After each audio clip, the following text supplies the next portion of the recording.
Now concerning the things of which you wrote, it is good for a man not to have any sex with a woman. But, because of fornications, let each have his own wife, and let each woman have her own husband. Let the husband render to the wife her due, and likewise also the wife to the husband. The wife does not have power over her own body, but the husband, and likewise also the husband does not have power over his own body, but the wife. Do not deprive one another, except it is by consent for a season, that you may give yourselves to prayer, and may be together again, that Satan does not tempt you because of your lack of self-control. But this I say by way of concession, not of commandment. Yet I would that all men were even as I myself.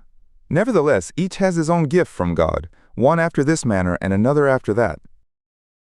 But I say to those who have never married, and to the widowed, it is good for them if they stay even as I. But if they do not have self-control, let them marry, for it is better to marry than to burn. But to those who have married I give charge, yes, not I, but the Lord, a wife is not to separate from a husband.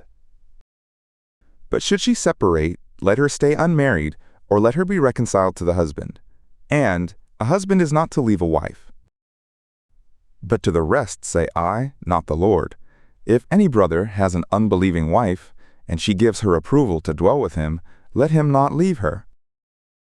And if any wife has an unbelieving husband, and he gives his approval to dwell with her, let her not leave the husband. For the unbelieving husband has been accepted in the wife, and the unbelieving wife has been accepted in the brother. Otherwise your children would be unaccepted, but as it is, they are accepted.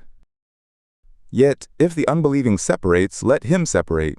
The brother or the sister has not been bound in such cases, but God has called you in peace. For how do you know, O wife, whether you will save the husband? Or how do you know, O husband, whether you will save the wife? Only as the Lord has distributed to each, as God has called each, so let him walk, and so I direct in all the churches. Was any man called being circumcised? Let him not become uncircumcised. Has any been called in uncircumcision? Let him not be circumcised. Circumcision is nothing, and uncircumcision is nothing, but the keeping of the commandments of God. Let each stay in that calling in which he was called. Were you called being a slave? Do not care about it, but if you can become free, use rather the opportunity to be free. For he who was called in the Lord being a slave is the Lord's freedman. Likewise, he who was called being free is Christ's slave. You were bought with a price. Do not become slaves of men. Brothers, let each, in that calling in which he was called, stay in this with God. Now concerning the virgins, I have no commandment of the Lord, but I give my judgment as one who has obtained mercy of the Lord to be trustworthy. I think therefore that this is good by reason of the distress that is on us, namely, that it is good for a man to be as he is. Are you betrothed to a wife? Do not seek to break it off. Are you no longer betrothed to a wife? Do not seek a wife. But should you marry the virgin, you have not sinned, and if the virgin marries, she has not sinned.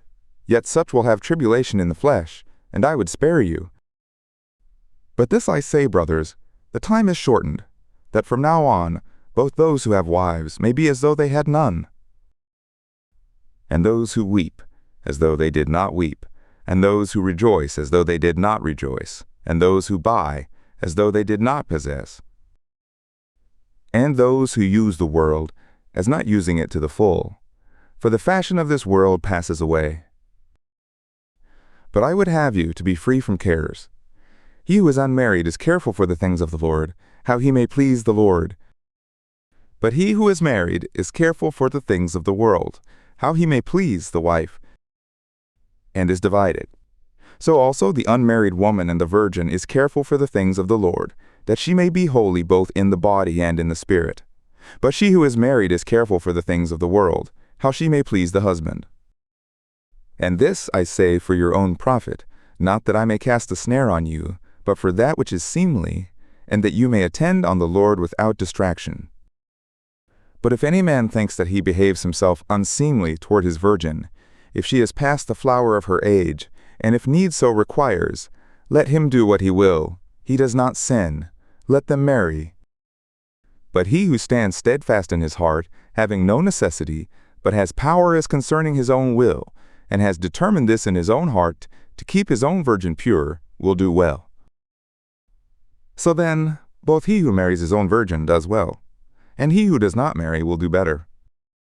A wife is bound for as long as her husband lives, but if the husband is dead, she is free to be married to whom she wants, only in the Lord. But she is happier if she stays as she is, after my judgment, and I think that I also have the Spirit of God.